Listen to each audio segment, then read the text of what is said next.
Hello students, आपका अपने YouTube channel source of information technology में हार्दिक स्वागत है। आज हम बात करेंगे कि कुछ और टूल हम कैसे यूज़ कर सकते हैं। लास्ट वीडियो के अंदर हमने पेंट ब्रश टूल और स्मस्ट आपका शेयर टूल के बारे में हमने सीखा था, राइट। तो आज की वीडियो के अंदर हम कुछ और टूल जानते हैं, जैसे कि आपके बुक में बताया गया है फ्लिप टूल। फ्लिप क्या होता है या फ्लिप क्या क्रिएट करता है? The flipping an image means getting mirror image. We can flip the image horizontally or vertically. In GIMP, flip tool is used to flip the image horizontally or vertically.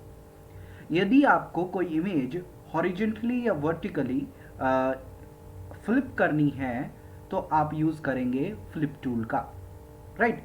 जैसे आप कोई alphabet लिखते हैं तो उसका mirror image आपको बनता हुआ नज़र आता है या बनता है। वो किस तरह से बनता है हम यहाँ पर देखेंगे, राइट। तो आज इस टूल की हेल्प से हम फ्लिप टूल को सीखते हैं और इसको यूज़ करते हैं, राइट। तो जैसे ही ओपन हो जाएगा हम इसको यूज़ करना स्टार्ट करेंगे और इस टूल को हम समझेंगे। बेहद आसान टूल है। इसके बाद हमारा रोटेट टूल आएगा। रोटेट टूल के बारे में भी हम समझेंगे। इसके बाद हमारा पर्सपेक्टिव टूल आएगा। पर्सपेक्टिव टूल के बारे में भी हम जानेंगे। तो इस तरह से हम यूज़ करेंगे,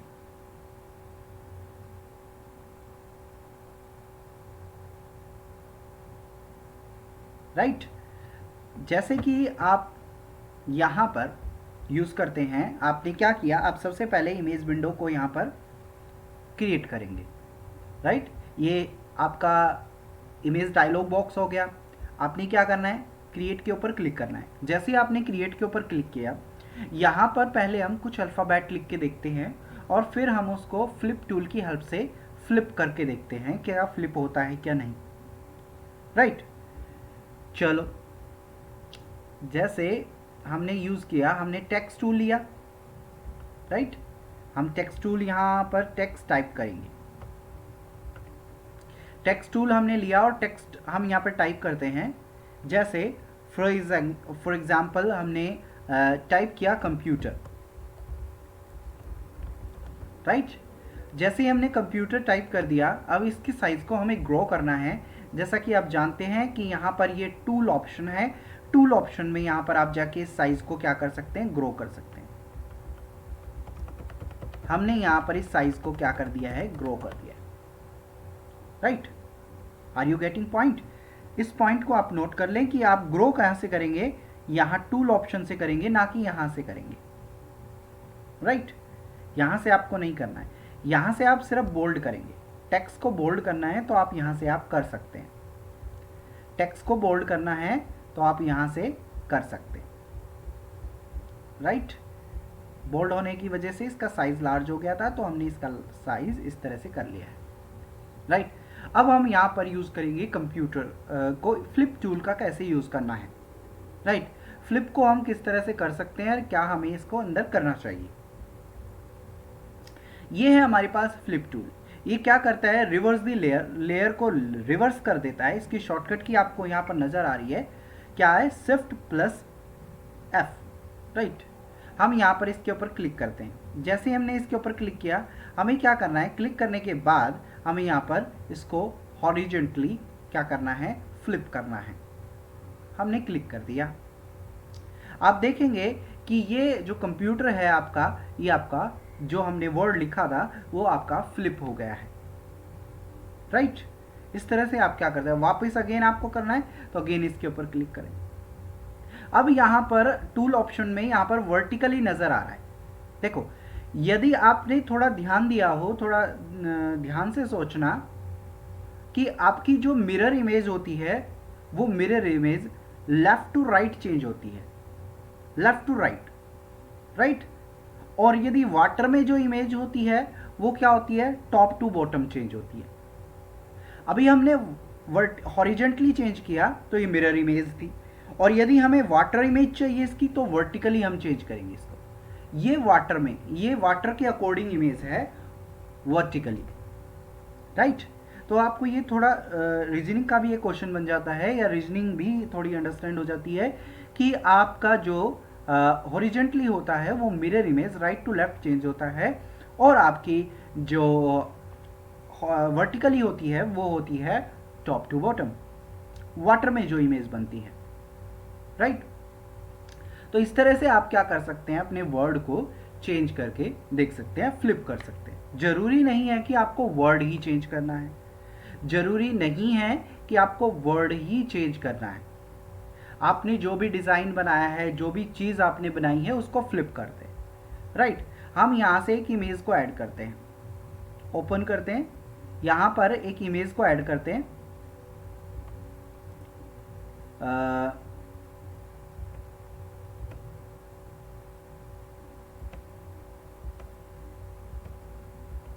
आई थिंक ये इमेज हम यहाँ से ऐड कर लेते हैं। हमने यहाँ पर इमेज ऐड कर ली। अब हमें इसको फ्लिप टूल की हेल्प से फ्लिप करना है, हॉरिजेंटली करना है, वर्टिकली करना है। ये हमने पहले से बनाई हुई है, तो हमने क्लिक कर दिया तो ये हमारी क्या हो गई, हॉरिजेंटली हो गई, राइट। वर्टिकली आपको चेंज करना है तो आप इस इमेज को वर्टिकली भी चेंज कर सकते हैं। आई थिंक, उम्मीद करता हूँ ये टूल आपको क्लियर हो गया होगा। अब आगे के टूल में हम डिस्कस करते हैं कि और हम क्या कर सकते हैं इस टूल में, या और भी हम इसके आने वाले टूल के अंदर और क्या होता है हमारा।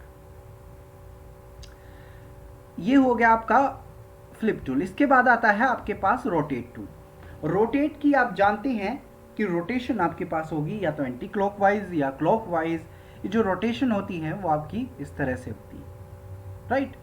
जैसे आपने देखा होगा, आपने पढ़ा भी होगा कि अर्थ की रोटेशन होती है, खुद के एक्सेस पर भी होती है। जैसे यहाँ पर लिखा हुआ है, रोटेशन मीन्स द एक्ट और process of moving around a central point. We have already studied in science the earth rotates on its axis that cause day and night.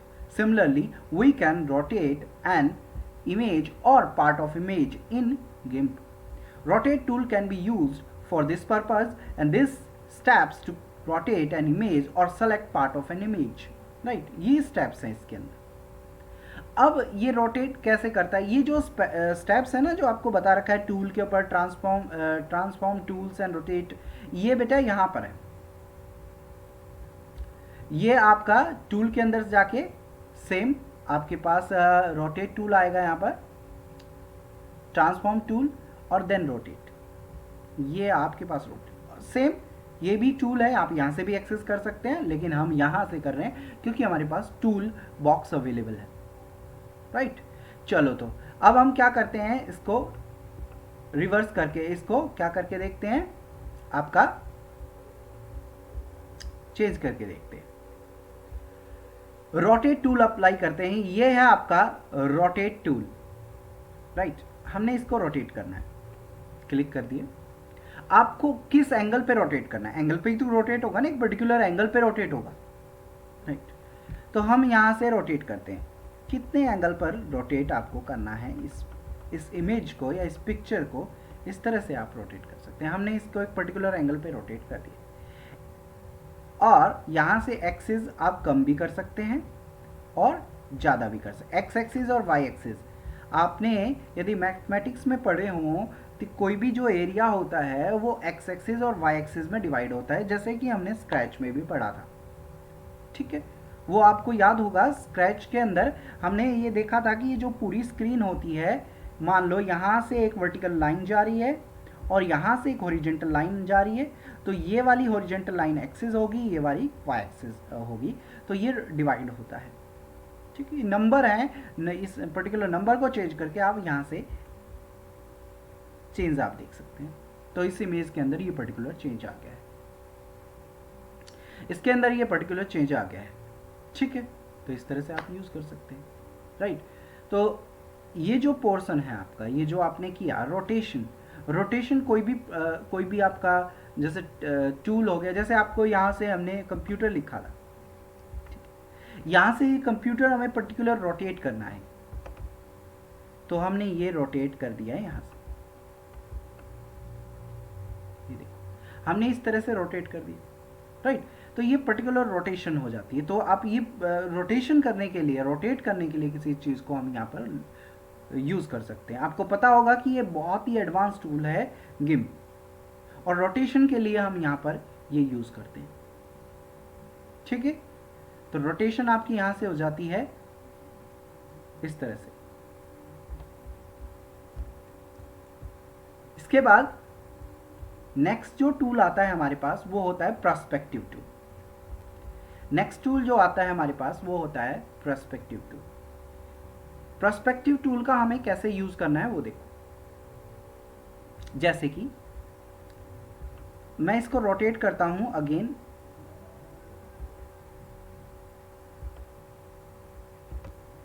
Right.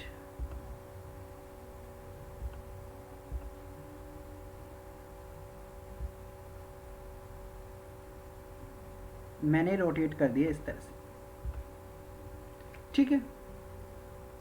अब मुझे इसके बैकग्राउंड में कोई कलर डालना है, मैं यहां से बैकग्राउंड में कलर डाल देता हूं, देखो बैकग्राउंड में कलर डाल दिया। अब आपको एक चीज नजर आ रही होगी कि यहां पर जो मेरा टेक्स्ट था वो बैकग्राउंड में चला गया है, ठीक है अभी इसी के ऊपर ही, लेकिन वो चला गया बैकग्राउंड पे। अब देखते हैं कैसे हम लेके आते हैं, राइट। इसको देखते हैं हम कैसे लेके आ सकते हैं फ्रंट पे। सबसे पहले हमें विंडोज के ऊपर जाना है, डायलॉग बॉक्स के ऊपर जाना है, और यहाँ से लेयर, ये हमारा आएगा लेसन नंबर 6 के अंदर, लेकिन अभी थोड़ा सा जरूरत है तो हम देख लेते हैं। यहाँ पर लेयर के ऊपर हमने क्लिक कर दिया।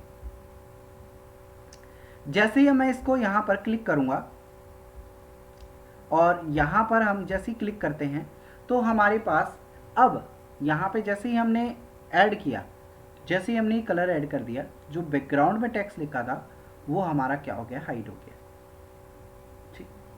अब हमें क्या करना है, अब यहाँ पर इसको, इस पूरे बैकग्राउंड कलर को हाइड करने के लिए हम आई का सिंबल आ गया हमारे पास, आ गया, ठीक।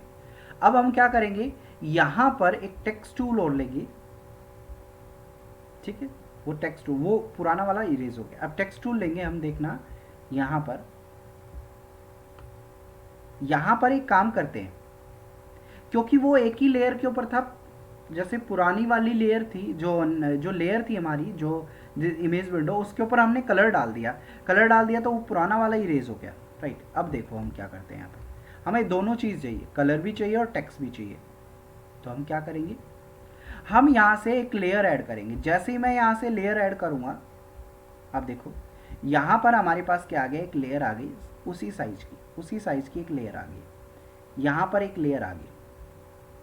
अब हम क्या करते हैं, देखो अब हमें क्या करना है, ये देखो विजिबल कर दिया, ये इनविजिबल कर सकते हैं, ये बैकग्राउंड है हमारा, ठीक है। लेयर अभी हमने ये वाली ऐड की है, जो आपको नज़र आ रहा है, ये वाली ऐड की है हमने, ठीक। इसको भी हम क्या कर सकते हैं, हाइड कर सकते हैं, इसके अंदर कोई प्रॉब्लम नहीं होगी। ये हाइड करने पर भी आपको सिंपली, क्योंकि लास्ट लेयर है हमारी ये, ठीक। तो अब हम क्या करेंगे, यहाँ पर एक टेक्स्ट ऐड करते हैं। यहाँ पर हम क्या करते हैं, एक टेक्स्ट ऐड करते हैं।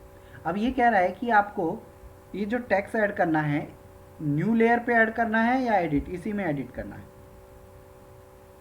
तो आप क्या करो, इस टेक्स्ट को यहाँ पे ले आओ, इसको हमें प्रॉपर्टी विंडो में जाके इसको थोड़ा सही करना पड़ेगा। मैं यहाँ से इसको थोड़ा सा मिनिमाइज कर देता हूँ। मिनिमाइज क्यों किया मैंने यहाँ से इस पूरे इमेज विंडो को, क्योंकि मैं यहाँ पर जो मेरा जो टेक्स्ट टूल का जो आपका ये एरिया आ रहा था वो आपका हाइड हो गया था। अब देखो ये आ गया हमारा इस तरह से। अब मैं इसको कर देता हूँ वापस 100% कर दिया। ओके, अब देखो हमारे पास हमने लेयर ऐड की थी, ठीक है, लेयर ऐड की थी हमने। अब हम क्या करते हैं यहाँ पर, अब आप कलर भी ऐड कर सकते हो, लेयर भी ऐड कर सकते हो, कलर भी ऐड कर सकते हो, लेयर। आपको इसने विजिबल कर दिया, अनविजिबल कर दो। यहाँ पे जाओ,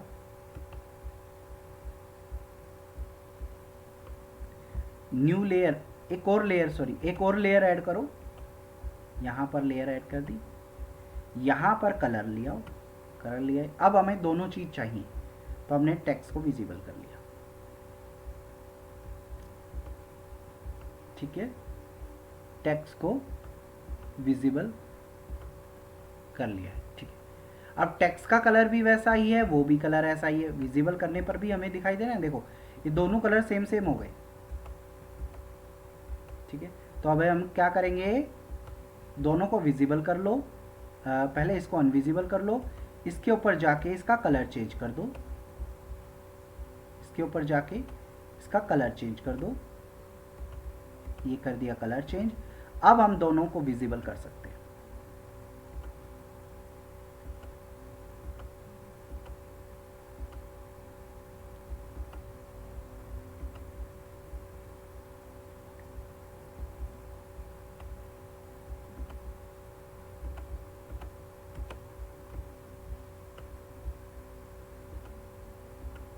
इसको हाइड कर दो और इसको विजिबल कर दो। ठीक है, आई थिंक ये आपको समझ में नहीं आया होगा इतना।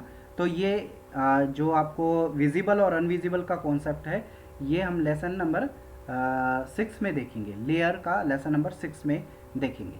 राइट, तो इसको यहाँ पर यहीं पे ही छोड़ते हैं और आगे वाला टूल हम देख लेते हैं यहाँ पर, prospective tool. Prospective tool, prospective tool में क्या होगा, देखो प्रोस्पेक्टिव टूल में हम क्या कर सकते हैं, जैसे आपको देखो इस तरह से इमेज नज़र आ रही है, ये आपकी नॉर्मल है और इस तरह से आप प्रोस्पेक्टिव टूल का यूज़ कर सकते हैं। कैसे, देखो मैंने क्या करना है, यहाँ पर प्रोस्पेक्टिव टूल अप्लाई करना है, या इसी के ऊपर अप्लाई करते हैं प्रोस्पेक्टिव टूल। ठीक है, ये प्रोस्पेक्टिव टूल हमने अप्लाई किया,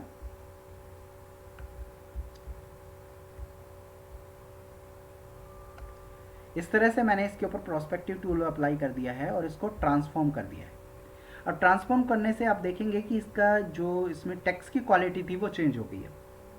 ठीक है, इसमें टेक्स्ट की क्वालिटी चेंज हो गई है। दोबारा से देख लें, जैसे मुझे इसके ऊपर प्रोस्पेक्टिव टूल अप्लाई करना है तो मैं इसको अपने हिसाब से एडजस्ट कर सकता हूँ, इसकी एजेस को मैं अपने हिसाब से एडजस्ट कर सकता हूँ और फिर मैं इसको ट्रांसफॉर्म कर दूं। ये ट्रांसफॉर्म, ये मेरे पास हो गया है एक नया डिज़ाइन। ठीक है, अब मान लो कि आपकी कॉर्नर है, इसमें कोई डिज़ाइन आपको फिल करना है, कैसे करें, आपका फ्री हैंड टूल है ही आपके पास। फजी सिलेक्शन देख लेते हैं, फजी सिलेक्शन काम करेगा तो, फजी सिलेक्शन काम कर रहा है, देखते हैं कलर कुछ बेनिफिट हो गया, यस कलर का बेनिफिट हो गया, फजी सिलेक्शन हमारा काम कर गया और फजी सिलेक्शन ने क्या कर दिया, इसके बैकग्राउंड जो भी था एरिया वो सेलेक्ट करके इसके अंदर कलर फिल कर दिया है। रेक्टेंगल सिलेक्शन लिया हमने, रेक्टेंगल सिलेक्शन से हमने इसके पर्टिकुलर एजेस के ऊपर कलर कर दिया, पर्टिकुलर एजेस के ऊपर कलर कर दिया है। न्यू लेयर ऐड कर लेते हैं, जब भी यदि आपके पास ना हो वो चीज़ तो आप उसके अंदर न्यू लेयर ऐड कर लें, वो जो आप करना चाह रहे हो वो नहीं हो पा रहा है तो न्यू लेयर ऐड कर लें। न्यू लेयर ऐड कर लिया, आप देखते हैं इसके अंदर कलर फिल, यस हमारा कलर फिल हो गया है। यदि आपका कोई भी कलर या कोई भी टूल ना ऐड करे तो आप क्या करें, उसके अंदर न्यू लेयर ऐड कर ले। न्यू लेयर का कॉन्सेप्ट बहुत ही अच्छा है। यस, अब देखो पुरानी वाली वीडियो जैसे सॉरी हमने पीछे डिस्कस किया था लेयर में विजिबल और इनविजिबल का। अब क्या कर सकते हैं, हमें जो पार्ट यहाँ पर रखना है ना, मान लो हमें ये नहीं दिखाना, अनविजिबल कर देंगे। यदि हमें बीच का नहीं दिखाना, हम इसको अनविजिबल कर देंगे, इसके अंदर और कोई डिज़ाइन कर देंगे। राइट, तो इस तरह से हम क्या कर सकते हैं, डिज़ाइन हम कर सकते हैं। राइट, तो ये था हमारा प्रोस्पेक्टिव टूल और आई थिंक ये आपको समझ में आया होगा। ये डिज़ाइन भी आप बना के देख लेना, ट्रांसफॉर्म कर सकते हो उसको। अगली वीडियो में हम ब्लर टूल देखेंगे। राइट, अब इसको इस पर्टिकुलर जो हमने डिज़ाइन किया है, अब इसको हम सेव करते हैं। सेव कैसे करेंगे, देखो सेव कैसे करेंगे हम, सेव हमें इमेज के रूप में सेव करना है, इमेज में सेव करना है, ना कि हमें इसका एक्सटेंशन तो क्या होता है .exe.xcf, लेकिन हमें क्या करना है, इमेज में सेव करना है। इमेज में सेव करना है तो कैसे करेंगे, इसको एक्सपोर्ट करेंगे। और एक्सपोर्ट कैसे करेंगे, इसको GIMP टूल के नाम से हमने सेव कर दिया और इसको हमने डेस्कटॉप पे सेव करना है और हमने एक्सपोर्ट कर दिया।